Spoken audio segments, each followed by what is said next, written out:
السلام علیکم ورحمۃ اللہ وبرکاتہ۔ جی ناظرین، آج ہم بات کرنے والے ہیں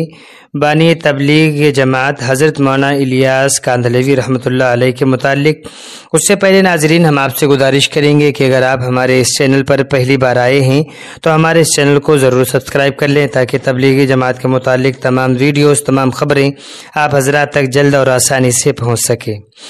جی ناظرین، بانی تبلیغ جماعت حضرت مولانا الیاس کاندھلوی رحمۃ اللہ علیہ کا گھرانہ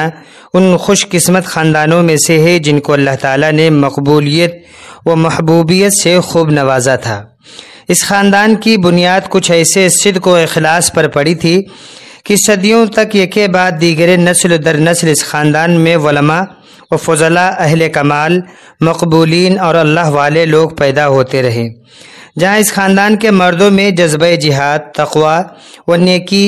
دین کی اشاعت و ترویج کا عام رواج تھا، وہیں ان کی عورتوں میں بھی دینداری اور اسی طریقے سے ذکر و تلاوت میں پیچھے نہ رہتی تھی، بلکہ اس خاندان کی عورتوں میں بھی قرآن مجید کا ترجمہ و تفسیر اور احادیث کے مطالعے کی عام عادت تھی۔ آپ کے والد حضرت مولانا اسماعیل ولی کامل اور والدہ محترمہ بھی رابعہ سیرت خاتون تھی، جنہوں نے آپ کی پرورش و تربیت میں کوئی کمی نہ چھوڑی۔ چھوٹی عمر میں ہی قرآن مجید اور دینی علوم کی تعلیم احسن طریقے سے امتیازی شان نما اور انداز میں مکمل کر لی تھی۔ نیکی و تقوی کی صفات بچپن میں ہی آپ کے اندر نمایاں اور خاندان میں آپ کی شہرت کامل تھی۔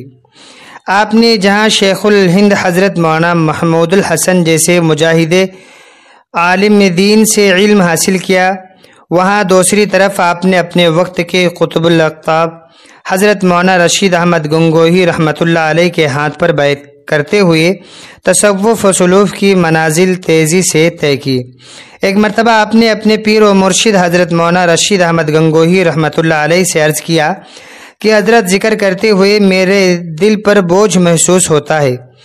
حضرت مولانا گنگوہی رحمۃ اللہ علیہ نے یہ سن کر متفکر ہوئے اور فرمایا کہ ایک مرتبہ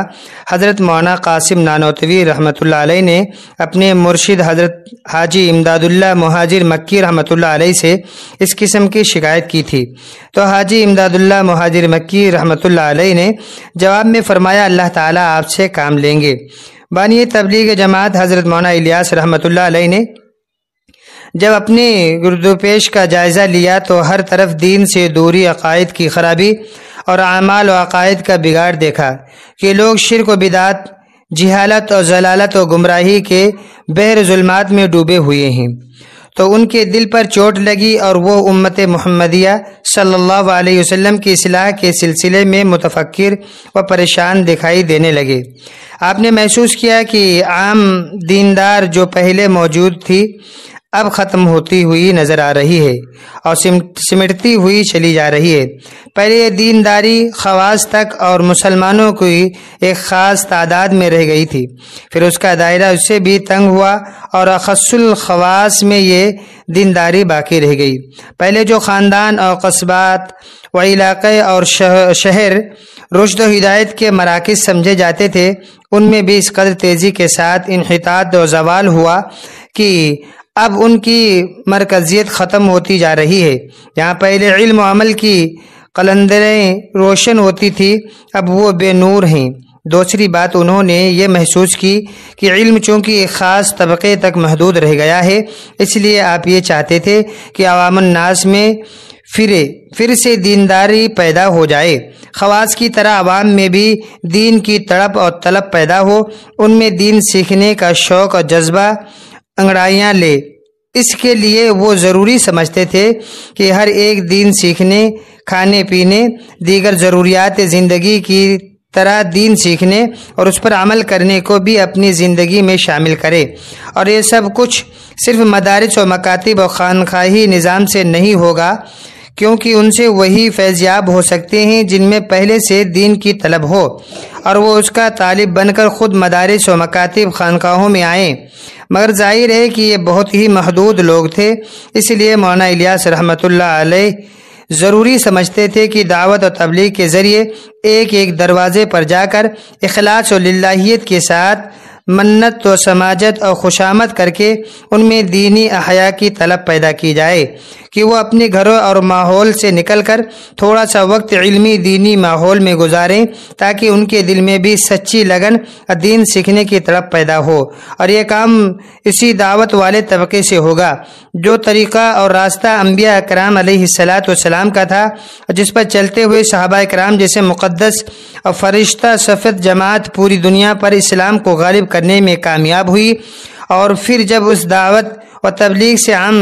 فیضہ دینی بنے گی تو لوگوں میں دین کی رغبت اور اس کی طلب پیدا ہوگی، تو مدارس اور خانقاہی نظام اس سے کہیں زیادہ ہوگا، بلکہ ہر شخص مجسمے دعوت اور مدرسہ اور خانقاہ بن جائیں گے۔ اس لیے مولانا الیاس صاحب رحمۃ اللہ علیہ نے سٹارٹنگ میں شروعات میں بڑی تکلیفیں اٹھا کر کے اس دعوت کے کام کو شروع کیا۔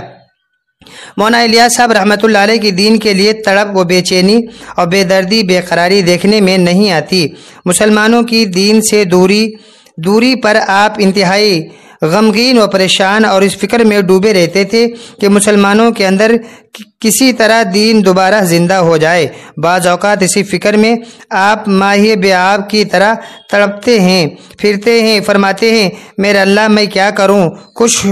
کچھ ہوتا ہی نہیں۔ کبھی دین کے اس فکر میں بستر پر کروٹیں بدلتے ہیں، کبھی بے چینی بڑھتی ہے تو راتوں کو فکر سے اٹھ کر ٹہلنے لگتے ہیں، بار بار سوچتے ہیں، بار بار فکریں کرتے ہیں، اللہ سے خوب دعائیں رو رو کر کے کرتے ہیں، خوب اللہ کے سامنے جھولی کو پھیلاتے ہیں، اللہ مسلمانوں کے اندر دینداری کو پیدا فرما دیجئے۔ آج جو ہم دیکھتے ہیں کہ ہر مسجد کے اندر میں نمازی نظر آتے ہیں، اور جو ہے ماشاءاللہ ہر گھر کے اندر میں تعلیم زندہ ہو رہی ہے، ہر مسجد کے اندر میں جو ہے حدیث کی تعلیم کی جاتی ہے۔ یہ مولانا الیاس صاحب رحمۃ اللہ علیہ کی جو ہے محنتوں کا نتیجہ ہے، ان کی فکروں کا نتیجہ ہے کہ اللہ تعالیٰ نے اس کام کو سارے عالم میں پھیلا رہا ہے۔ دعا کریں کہ اللہ تعالیٰ اس کام میں لگنے والوں کو کامیاب بنائے، ان کی تمام پریشانیوں کو دور فرمائے، ان کی تمام حاجتوں کو پوری فرمائے، اور اس کام کو لے کر کے اسی نہج پر، اسی طریقے پر، جس طریقے پر ہمارے اکابرین نے ہمیں بتایا ہے،